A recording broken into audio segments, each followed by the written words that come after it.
नमस्कार दोस्तों, SB news India के डिजिटल पैनल आपके अपने Facebook page, YouTube channel Amrish Baliyan पर आप सबका हार्दिक स्वागत है, अभिनंदन है। इस वक्त हम हैं प्रदेश की राजधानी लखनऊ में। आज समाजवादी पार्टी और राष्ट्रीय लोकदल के गठबंधन को बड़ा झटका लगा है। पश्चिमी उत्तर प्रदेश के दो कद्दावर नेता, राष्ट्रीय लोकदल से पूर्व सांसद राजपाल सैनी और सहारनपुर से समाजवादी पार्टी की सरकार में पूर्व मंत्री रहे साहब सिंह सैनी, आज भारतीय जनता पार्टी में शामिल हो गए। प्रदेश अध्यक्ष भूपेंद्र चौधरी और दोनों डिप्टी सीएम ब्रजेश पाठक, केशव प्रसाद मौर्य इस मौके पर मौजूद रहे। हमारे साथ मौजूद है पूर्व सांसद राजपाल सैनी जी।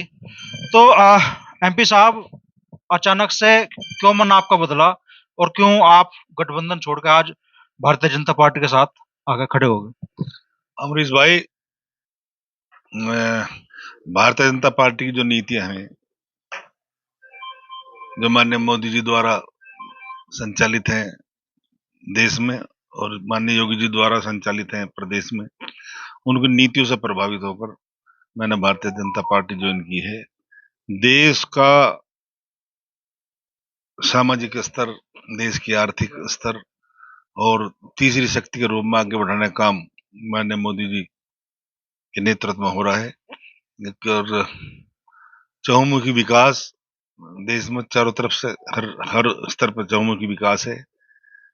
उत्तर प्रदेश में गुंडा राज खत्म कर दिया गया, बिजली 24 घंटे मिल रही है। एक टाइम ऐसा भी था, क्योंकि मैं किसान हूं, कि जब रात में बिजली आती थी तो 20-20 किसानों का टोला बनकर खेत में अपनी ट्यूबवेल चलाने जाता था। आज ये स्थिति है कि किसी भी टाइम, कभी भी कोई भी किसान या कोई भी व्यापारी, कोई भी किसी भी वर्ग का आदमी हो, वो कहीं भी जा सकता है, रात हो चाहे दिन हो, उसे कोई दिक्कत नहीं है, कोई डर नहीं है, क्योंकि गुंडा राज बिल्कुल खत्म कर दिया गया है। राजनीतिक वजह क्या है? ये तो आपने वे मुद्दे बता दिए जो बीजेपी के नेता बताते हैं, लेकिन राजनीतिक वजह क्या है? राजनीति में आदमी अपना भविष्य देखता है। मुख्य धारा, मैं भी मुख्य धारा में शामिल होगा। मैंने विपक्ष में की राजनीति अब तक की है, लेकिन इतनी मेहनत के बाद भी, बहुत मेहनत करते हैं, हर वर्ग में हमारी पहचान है, हर वर्ग हमें स्नेह करता है। लेकिन मैंने जो अपना राजनीतिक भविष्य देखा, वो मैंने भारतीय जनता पार्टी में देखा, इसलिए मैं, ये राजनीतिक वजह रही है। कुछ महीनों पहले हमने आपका इंटरव्यू किया था, तो आपने मुजफ्फरनगर, बिजनौर और कैराना 3 लोकसभा सीटों से गठबंधन में टिकट पर दावेदारी जताई थी। अब जब आप भारतीय जनता पार्टी में हैं, तो किन-किन लोकसभा सीटों पे जो संभावित प्रत्याशी है, उनकी धड़कनें तेज होने की संभावना? मैंने, अमरीश जी, कोई शर्त भारतीय जनता पार्टी के नेता के सामने नहीं रखी। मैं आपको पहले ही बता चुका हूं कि नीतियों से प्रभावित होकर मैंने पार्टी ज्वाइन की है। और गठबंधन में सच्चाई है कि मेरा मन था कि मैं चुनाव लड़ूंगा, आज भी है। अगर पार्टी अच्छा समझेगी, कहीं से चुनाव लड़ना चाहेगी, तो लड़ेंगे, वरना हम चुनाव, जो भी प्रत्याशी होगा उसे चुनाव मेहनत करके, जैसे हमने मेहनत हमेशा की, हर पार्टी में रह के मेहनत करके काम किया, वो काम करके उसे जिताने का काम करेंगे। तो मुजफ्फरनगर लोकसभा सीट या बिजनौर लोकसभा सीट, किस पे आपका दावा ज्यादा मजबूत रहेगा 2024 में होने वाले लोकसभा चुनाव में? ये मुजफ्फरनगर सीट तो संजीव बालियान है, मजबूत कैंडिडेट हैं, वो तो चुनाव लड़े ही लड़ेंगे। और मेरा ये मानना है, हम कोशिश ही नहीं करेंगे, मेहनत करके उन्हें जिताने का काम करेंगे। और मेरा ये मानना है कि वो हैट्रिक बनावेंगे, तीसरी बार लोकसभा सदस्य बनने का काम करेंगे। जहां तक मेरा अपना सवाल है, मैंने फिर आपको कहा है, जहां उपयोग पार्टी करेगी, जहां मेरी ड्यूटी लगाएगी, जहां उचित समझेगी, वो काम देगी, मैं वही काम करूंगा। और जहां तक चुनाव लड़ने की बात है, अगर वो चुनाव लड़ने का सोचेंगे तो मैं बिजनौर को प्राथमिकता दूंगा। गठबंधन से आपकी राय क्यों जुदा हुई? आप अखिलेश यादव के भी नजदीक माने जाते थे, जयंत चौधरी के भी आप नजदीकी नेता माने जाते हैं, बल्कि पिछड़ों में तो जयंत चौधरी ने भी कोशिश की कि भाई आपकी अगुवाई में ही पिछड़ों को साथ जोड़ा जाए, अति पिछड़ा जो वर्ग है। मैंने आपको बताया कि मैं भारतीय जनता पार्टी की नीतियों से प्रभावित होकर, मान लिया मोदी जी के नेतृत्व में जो उनका व्यक्तित्व है, उससे प्रभावित होकर, माननीय योगी जी के जो कार्य हैं, अमन चैन है, सबसे बड़ी चीज अमन चैन, प्रदेश में शांति, देश में शांति, कोई दंगा नहीं, कोई फसाद नहीं, और सबका साथ, सबका विकास, सबका विश्वास और सबका प्रयास। इसके साथ साथ इसमें मेरा ये जोड़ना है कि सबको ये करा रहे हैं आभास। तो इनकी नीतियों से जो सबको साथ लेके चल रहे हैं, उससे प्रभावित होकर मैंने पार्टी ज्वाइन की है और इसमें दिलो जान से मेहनत करके हम काम करेंगे। जो बदमाश है, कोई गुंडा था या कोई भी किसी भी तरह गलत काम करता था, उसकी कोई जाते नहीं होते। बदमाश का कोई वजह नहीं होता। तो जो बदमाश है, चाहे वो हिंदू है, चाहे मुसलमान है, कोई भी है, उसका इलाज योगी जी महाराज और नरेंद्र मोदी जी के नेतृत्व में किया जा रहा है। तो उससे जनता खुश है।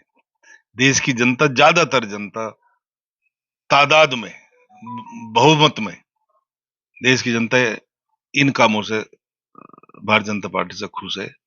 इसलिए मैंने भी ये निर्णय लिया है। अच्छा, क्या इसकी वजह खतौली विधानसभा चुनाव भी है? चूंकि विधानसभा के मुख्य चुनाव में आप 80,000 से ज्यादा वोट आपने हासिल की, लेकिन आप पराजय का सामना आपको करना पड़ा। उसके बाद उपचुनाव हुआ तो आपका टिकट काट के मदन भैया को खतौली से चुनाव लड़ा दिया गया, आरएलडी से। उसके बाद निकाय चुनाव में भी आप प्रभारी रहे, तो क्या वहां की भी कुछ ऐसे मसले हैं जिनकी वजह से आप पार्टी छोड़ने पर मजबूर हुए? नहीं, ऐसा नहीं है।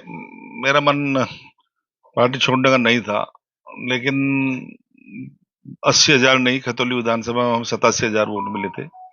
और जब विपक्ष का कैंडिडेट मुझसे पहले जो 17 में चुनाव लड़ा था, उसको 62,000 वोट मिले थे। 25,000 वोट फालतू हमें मिले, क्योंकि हम सभी वर्गों में अपना स्थान रखते हैं, सभी के सम्मान करते हैं, सभी को साथ लेकर चलने का काम करते हैं। इसलिए 25,000 वोट पहले से फालतू मिले। क्लेम तो था खतौली सीट पे, क्लेम तो था सैनी का, लेकिन वो बड़े नेताओं का निर्णय है। पार्टी हित में उन्होंने सोचा होगा, उन्होंने कैंडिडेट बदल दिया। धक्का तो जरूर लगा था, लेकिन उसके बाद भी जितना मेहनत मैं कर सकता था चुनाव में, मैंने मेहनत की और जयंत जी के साथ कंधे से कंधा मिलाकर उस कैंडिडेट को जिताने का काम किया। तो मेरा प्रयास है, जयंत जी का बहुत बड़ा प्रयास था कि वो गांव गांव घूमे, लेकिन मेरा भी प्रयास था कि मैं ईमानदारी से जो वोट मुझे मिले थे, जिस गांव में जहां भाजपा गठबंधन के वोट नहीं होते थे, वहां में ही वोट उस कैंडिडेट को मिले। वो भी एक हल्का सा उस टाइम दर्द हुआ था। फिर दोबारा स्थानीय निकाय के चुनाव में भी खतौली सीट से मैंने अपने राष्ट्रीय अध्यक्ष जी से रिक्वेस्ट की थी, क्योंकि चयन समिति में मैं था और उन्होंने वादा भी कर लिया था कि नहीं, जिस कैंडिडेट को आप कह रहे हैं इसी को चुनाव लड़ाया जाएगा। लास्ट तक कहते रहे, लेकिन दिन के दिन उसका टिकट काट दिया गया। मैंने कहा भी, मगर इसने बेचारे ने मेहनत की हुई है, काफी दिन से ये लगा हुआ है, आपने आदेश कर दिया था कि ये चुनाव लड़ेगा, लेकिन उसे नहीं लड़ाया गया।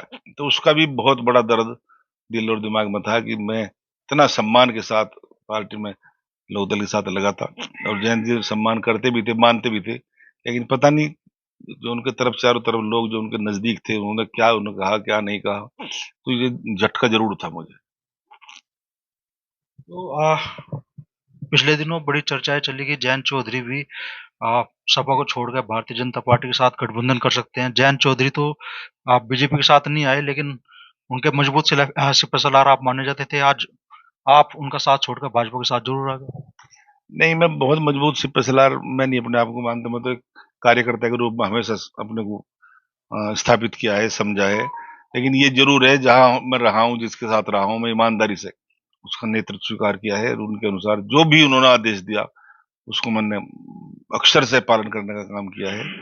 और जहां तक उनकी बात बता पूछ रहे हैं आप कि जयंत जी का भारतीय जनता पार्टी के साथ कोई तालमेल हो सकता है क्या या नहीं, ये बड़े नेताओं की बात है, ये उनके स्तर की बात है। उस स्तर तक का मैं नहीं हूँ। मैं तो यही कह सकता हूँ कि जब हम आगे तो अच्छा लगा अगर उनका नेतृत्व यहाँ भी हमें मिले। तो बड़ी बात राजपाल सैनी जी ने कही है। उन्होंने कहा है कि वो कुछ मामलों की टीस जरूर उनके मन में थी। उनमें खतौली विधानसभा उपचुनाव के वक्त उन्हें टिकट न मिलना भी उस टीस में शामिल है।